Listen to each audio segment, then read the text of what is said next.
You're only here because I felt sorry for you. My mother's voice cut through the clink of silverware. She didn't even look at me as she slid two glossy envelopes across the table. My brother snatched them like a child on Christmas morning. First-class tickets. Destination, Tokyo. The table buzzed with his excitement. "Finally! Japan!" he laughed, waving them like trophies.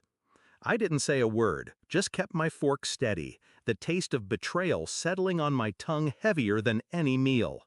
My bonus. My sacrifice. Months of 12-hour shifts, all swallowed into paper they'd never intended for me. I smiled faintly, cleared my plate, stood up, and left. That wasn't the first time they carved me out of the picture. Growing up, my brother was the heir, the chosen. When he failed, they shielded him. When he stumbled, they lifted him. And me?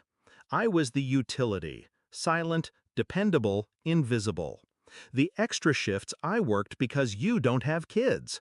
The loans I covered just until your brother gets on his feet. The vacations I never saw because family money is tight this year. But it wasn't tight for him. Never for him. That night, though, something in me clicked into place. It wasn't anger, it was clarity. If they saw me as a wallet, then fine, but a wallet can close. The plan formed with surgical precision. Step 1. Reverse the miles transfer.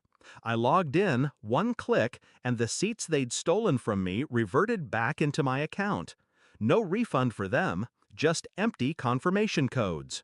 Step 2. Cancel every hotel reservation tied to my card.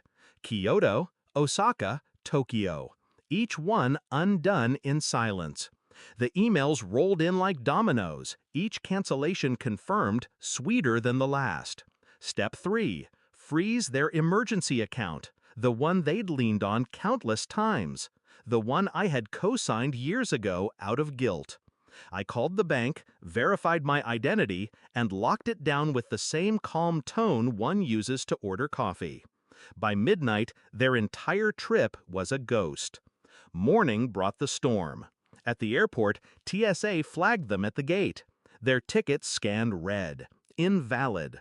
My brother's temper lit first, shouting, demanding answers.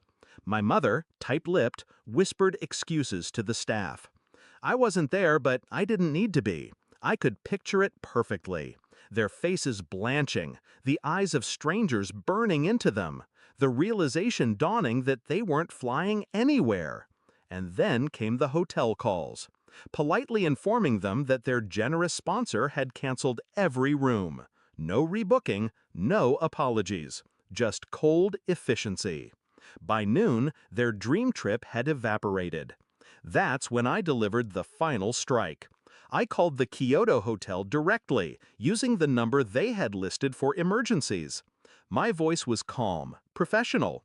I explained there'd been a financial mishap, and that any charges should be directed back to the cardholder on file, my mother. The manager thanked me, said he understood. I hung up. It wasn't about money. It was about erasing the safety nets, stripping away the entitlement they wrapped themselves in. They didn't call me that day, not even the next. But by day 3, my phone lit up. First, my brother. "What the hell did you do?" Then my mother. "We're stranded. Fix this now." I ignored them both. Hours later, a final message came through. "You'll regret this. We're still your family." That one made me laugh. Family. The word they weaponized whenever they needed something. The word that vanished when I did. Weeks later, I saw them again. Their tans gone, their smiles cracked. They had no photos to show, no stories to tell, just bitterness clinging to them like a second skin. My mother confronted me in the kitchen. "You embarrassed us. Do you understand? You left us humiliated." I met her gaze, steady. "No. I left you exposed." There's a difference. Her mouth opened, but no words came. For once, she had nothing to throw at me. Here's what they'll never admit out loud. That trip was supposed to be their victory lap. a celebration of favoritism dressed as family bonding. They thought they could use me, discard me, and still take off smiling at 30,000 feet. But planes don't leave the ground when the foundation rots. I didn't ruin their trip. I simply reminded them whose name had paid for it, whose silence had carried them all these years, and how quickly that silence could turn into action. Now, when they look at me, I see something new in their eyes. Not love, not even hate, fear. They know I'm done playing the fool at their table. They know the wallet has teeth. Do I regret it? No. I regret waiting this long. Because revenge isn't about shouting. It's about letting them choke on the silence while their world collapses, one reservation at a time. And I gave them silence. The kind that echoes. The kind they'll never forget.